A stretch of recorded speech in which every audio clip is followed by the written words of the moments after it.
제 남편의 할아버지는 결혼하시고 자녀를 여럿 낳아 키우는 중에 신학을 공부하시게 되었습니다. 그분은 신문사에서 한자를 많이 아는 유능한 식자공으로 일하셨기 때문에 높은 보수를 받고 일하셨는데, 어느 날 목사로서 하나님의 부르심을 받은 후에 기꺼이 월급을 많이 주는 일자리를 포기하고 낮은 봉급을 받는 하나님의 종이 되었습니다. 그 이후로 하나님은 그분과 그분의 사역을 축복하셨고, 고아들과 불황아들, 그리고 가난한 사람들을 위해 많은 비영리 단체를 설립하셨습니다. 그분은 후에 신문사도 운영하셨고, 또 30만 평이 넘는 간척지 사업을 통해서 바다 해안을 매립해서 땅을 만드시기도 했습니다. 그 옛날에 캐나다에 오셔서 교회들을 방문하시고, 또 월드비전을 통해서 한국 전쟁으로 인한 고아들과 가난한 사람들 돕는 일을 주도하셨습니다. 제가 결혼 후에 시댁에서 몇 개월 사는 동안 할아버지께 식사를 갖다 드리면 노년의 정신 상태가 막지 않으셨는데도 기도만큼은 얼마나 은혜롭게 하셨는지 새삼 놀랐던 기억이 있습니다. 저희 시아버님은 자신의 선친께서 얼마나 하나님의 부르심에 신실하게 순종하고 따랐던 것을 지켜보셨기 때문에 저희가 이곳에 부르심이 있어서 무소민에 오기로 결정했을 때 마음으로는 노년의 자녀인 우리를 멀리 보내고 싶지 않으셨겠지만 하나님으로부터 오는 부르심에 순종해야 된다는 것은 알고 계셨습니다. 저희 시할아버지께서 영화원과 고아원을 운영하실 때 원아 중 한 여자 아기가 너무 약해서 병치레를 자주 하는 바람에 하는 수 없이 건강해질 때까지 할아버지 집에서 아기를 돌보아야 했습니다. 할아버지 자녀들 중에 딸이 많았는데 그 딸들이 그 아기를 자신의 동생처럼 예뻐하고 돌보는 동안에 정이 들어서 아기가 건강을 회복한 뒤에도 고아원으로 보내고 싶어 하지 않았습니다. 할아버지 할머니도 정이 들어서 고아인 그 아기를 법적으로 자신의 자녀로 입양하였습니다. 입양이 된 후에 그 아기의 삶은 완전히 바뀌게 되었습니다. 그녀는 이제 고아가 아닌 목사님의 딸로 사랑받고 대우받으며 살 수 있었습니다. 그녀의 삶은 고아원의 많은 어린이들 가운데 선택되어졌고 하루아침에 자신을 돌봐주고 키워주는 아버지가 있는 딸이 된 것입니다.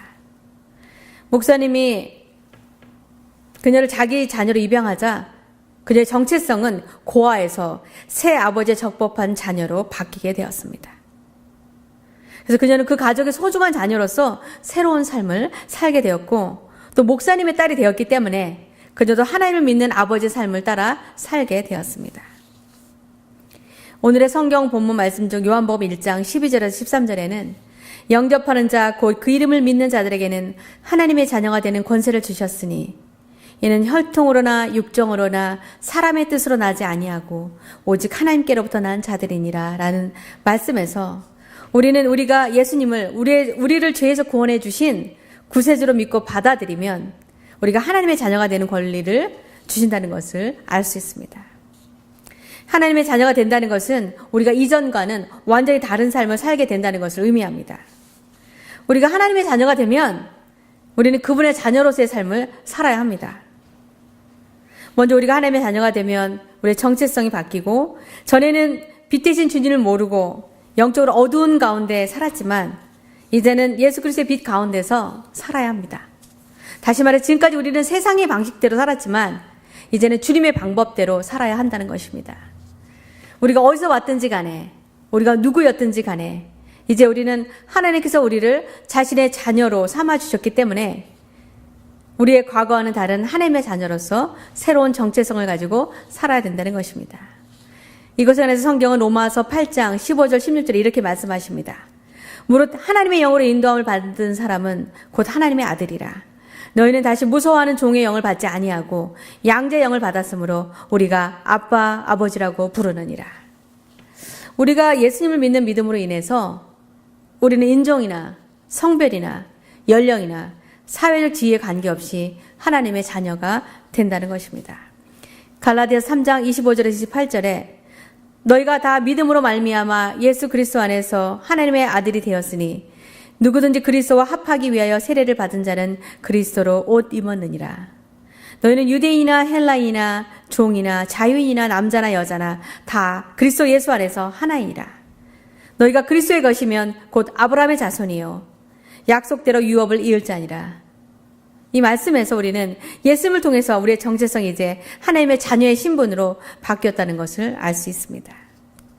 둘째로 우리가 하나님에 의해서 그분의 자녀로 받아들여지면 우리의 가치관이 변해야 합니다. 전에 우리가 세상 속에 살아갈 때 우리는 세상의 가치 체계를 따라서 살았습니다.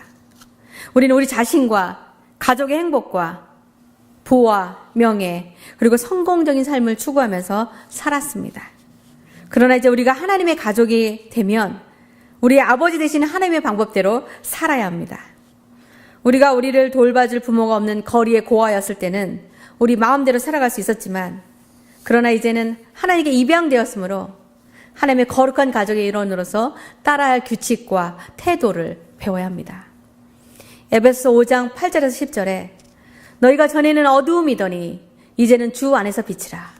빛의 자녀들처럼 행하라. 빛의 열매는 모든 착함과 의로움과 진실함에 있느니라. 주를 기쁘시게 할 것이 무엇인지 시험하여 봐. 이 말씀에서 우리가 어떻게 살아야 하는지 가르쳐주고 있습니다.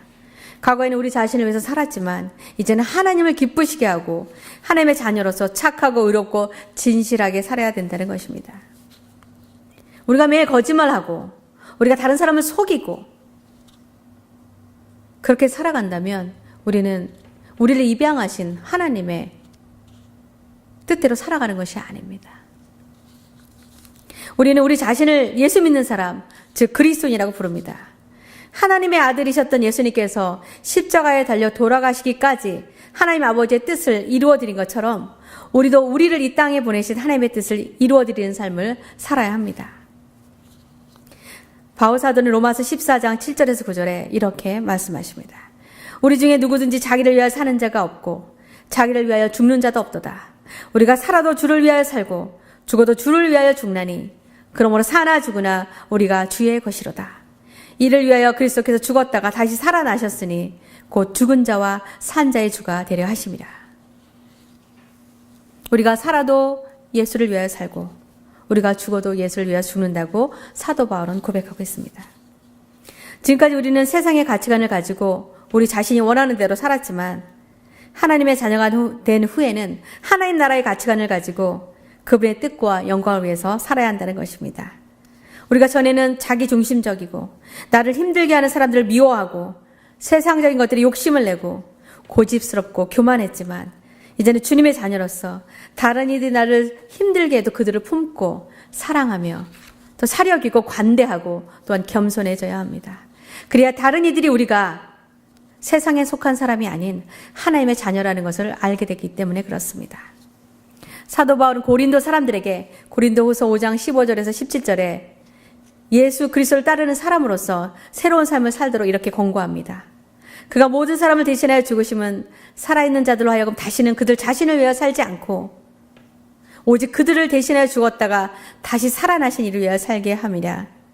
그러므로 우리가 이제부터는 어떤 사람도 육신을 따라 알지 아니하노라. 비록 우리가 그리스도도 육신을 따라 알았으나 이제부터는 그같이 알지 아니하노라. 그런데 누구든지 그리스도 안에 있으면 새로운 피조물이라. 이전 것은 지나갔으니 보라 새 것이 되었도다. 마지막으로 우리가 하나님의 자녀로 입양된 후에는 하나님의 인도하심을 따라 살아야 합니다. 그분은 우리를 사랑하시고 또 우리에 대한 책임이 있으시기 때문에 우리를 돌보십니다. 그래서 우리는 그분을 신뢰하고 그분의 인도하심에 그리고 지시에 순종해야 합니다. 그러나 우리는 종종 그분의 뜻을 따르지 않거나 우리의 어리석음이나 고집으로 인해서 그분의 명령에 순종하지 않을 때가 있습니다. 제가 10대였을 때 저는 제 어머니보다 저 자신이 더 많은 것을 알고 있다고 생각했었습니다. 그래서 어머니가 조언을 해주실 때마다 진지하게 받아들이지 않고 반항할 때가 많았지만 다시 뒤돌아서 생각해 보았을 때 어머니의 말이 맞을 수도 있다는 생각이 들었습니다. 그래서 그 충고를 따랐을 때 저는 지금도 얼마나 그렇게 조언해 주신 어머니께 감사를 드리는지 모릅니다. 왜냐하면 그때 어머니 말을 따르지 않았더라면 그때 인생의 큰 실수들을 할 수도 있었기 때문에 그렇습니다.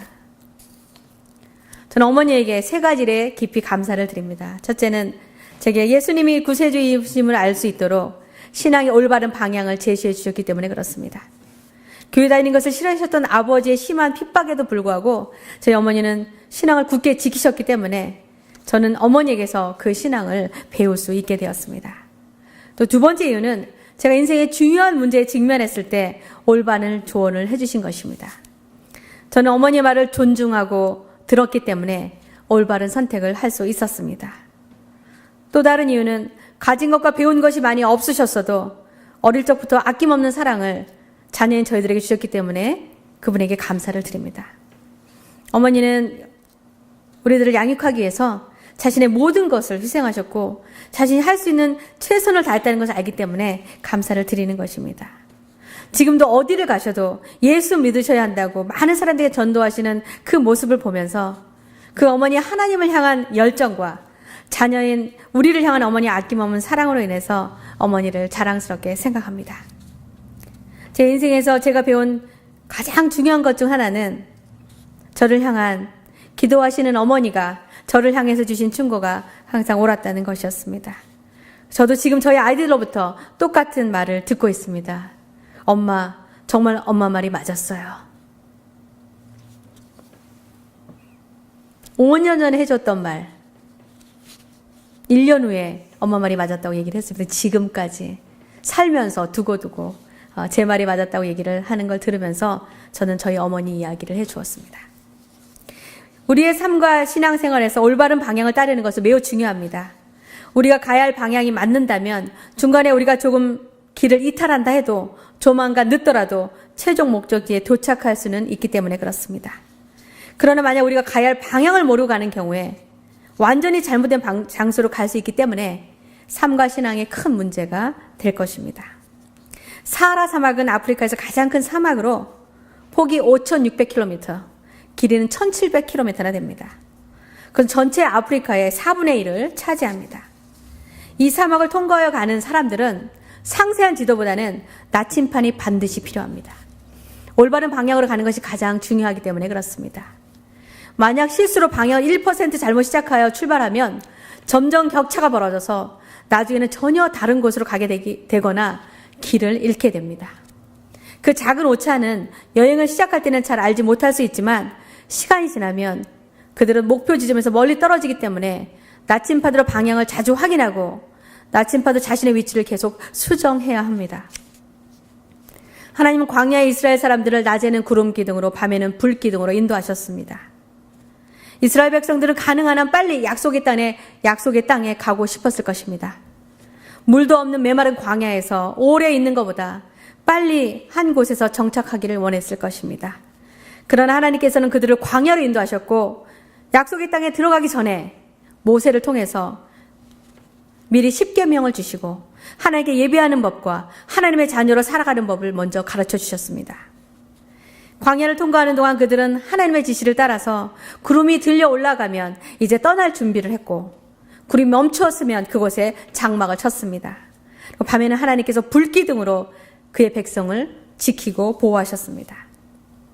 우리가 하나님의 자녀가 되면 우리 또한 어떻게 하나님을 경배하고 하나님의 자녀로 살아갈 수 있을지를 먼저 배워야 합니다. 또 우리의 삶과 신앙의 여정을 통해서 우리 하나님 나라에 들어갈 준비를 해야 합니다.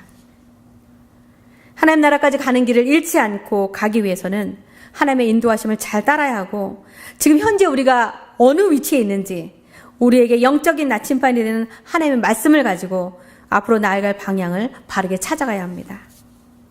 우리의 영적인 위치를 하나님의 말씀으로 점검해야 우리가 올바른 방향으로 지금 가고 있는지 여부를 알 수 있습니다. 그렇지 않으면 우리가 주님의 길을 바르게 가고 있다고 생각하지만 우리가 주의를 기울이지 않고 우리가 가는 방향을 계속 체크하지 않으면 우리는 전혀 엉뚱한 곳에 도착하게 될 것입니다. 그래서 우리는 매일 하나님의 말씀을 따라서 우리의 삶과 신앙을 점검해야 합니다. 우리가 주님으로부터 잘못된 방향으로 너무 멀리 나가면 다시 올바른 길로 돌아오는데 너무 오랜 시간이 걸리거나 아니면 너무 늦어서 돌아올 수 없을 수 있기 때문에 우리 늘 깨어서 우리의 영적 나침판을 가지고 늘 곁에 두고 보아야 합니다.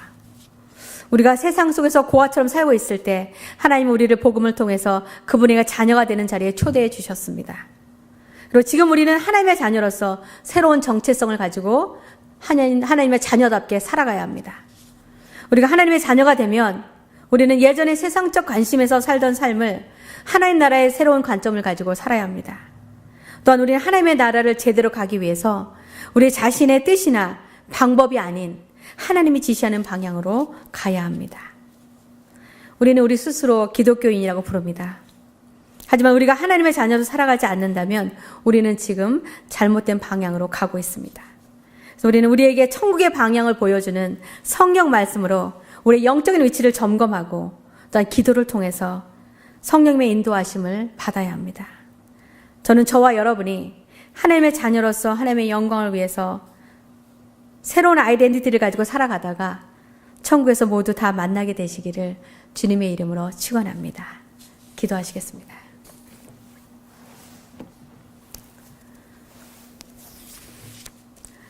사랑의 아버지 하나님 감사합니다. 하나님, 세상에서 고아처럼 살던 저희들을 빛 가운데로 불러주시고 과분하게도 하나님의 자녀가 되는 권세를 주셔서 감사합니다. 아버지, 고아처럼 살던 버릇처럼 살아가지 않게 하시며 우리의 생각대로, 우리의 멋대로, 우리의 욕심대로 살아가지 않게 하시고 이제 하나님의 거룩한 가족이 됨으로써 하나님의 영광을 위해서, 하나님의 명예를 위해서 하나님의 자녀답게 살아가게 해주시옵소서. 하나님, 저희들이 이 세상 살아가면서 제대로 가고 있는지 알 수 없을 때에 하나님의 생명의 말씀의 나침판을 가지고 우리의 삶을 점검해 보면서 아버지 하나님, 우리가 마지막으로 가야 할 천국을 향해서 제대로 걸어갈 수 있도록 저희들의 삶을 인도하여 주시옵소서. 저희들을 사랑하여 주시고 불러주시며 품어주시고 인도하여 주시는 은혜를 감사드리며 귀하신 예수 그리스도의 이름으로 기도하옵나이다. 아멘.